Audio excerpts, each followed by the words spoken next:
জাতীয় দল থেকে বাদ পড়তে যাচ্ছেন ফাহমিদুল ইসলাম। খেলবেন অনূর্ধ্ব 23 এশিয়ান কাপ বাছাইয়ের টুর্নামেন্ট। সেপ্টেম্বর উইন্ডোতে এবার তার সাথে থাকবেন কিউবা মিচেল। আসন্ন এই টুর্নামেন্ট আরও আসছে একাধিক চমক।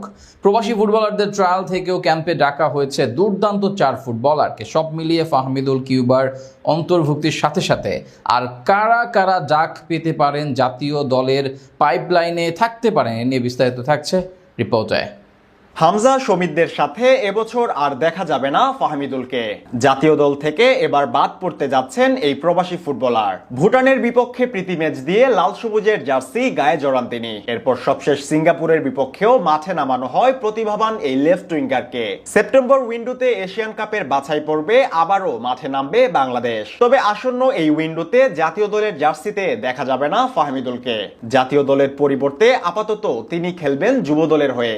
এদিকে যুব দল কিংবা অনূর্ধ্ব 23 দলের এশিয়ান কাপ টুর্নামেন্টের বাছাই হবে সেপ্টেম্বরের প্রথম সপ্তাহে, যেখানে ফাহমিদুলের সাথে এবার যোগ দিচ্ছেন আরো এক তারকা ফুটবলার। বলছিলাম ইংলিশ ক্লাব সান্ডারল্যান্ডের হয়ে খেলা বাংলাদেশি বংশোদ্ভূত ফুটবলার কিউবা মিচেলের কথা।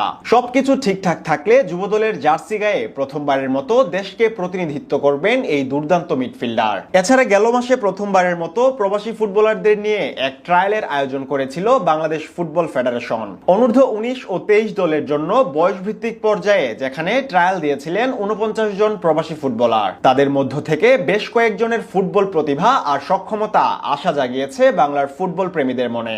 এই ট্রায়াল থেকে বেশ কিছু ফুটবলারকেই ডাকার কথা ছিল আসন্ন এএফসি অনূর্ধ্ব 23 টুর্নামেন্টে। বিশেষ করে বিৎসক চাকমা, জায়ান আহমেদ, কেসপার হক, ইমান আলম, ইব্রাহিম নেওয়াজ, সামির আলম, তাসিন ইকবাল ও ইফাজ আহমেদের পারফরমেন্স নজর কাড়ে সবার। সঠিক গাইডলাইন আর সুযোগ সুবিধা পেলে এখান থেকেই উঠে আসবে আগামীর হামজা শমিত্রা। তাই শেষমেশ কাদের ডাকা হবে, কারা জায়গা পাবেন ক্যাম্পে, এ নিয়ে চারদিকেই চলছিল জল্পনা কল্পনা। অবশেষে অবসান ঘটল সকল অপেক্ষার। যুবাদের আসন্ন এই টুর্নামেন্টের জন্য ইতিমধ্যেই ডাক পেয়েছেন 4 জন প্রবাসী ফুটবলার, যাদের মধ্যে অন্যতম নাম বিৎসক চাকমা। সুদূর নিউ ইয়র্ক থেকে দেশকে প্রতিনিধিত্ব করার জন্য উড়ে এসেছিলেন এই অ্যাটাকিং মিডফিল্ডার। ভিনির মতো গতি, নেইমারের মতো স্কিল আর ফিনিশিং এর জন্য অনেকটা রোনালদোর কপি বলা চলে বিৎসককে।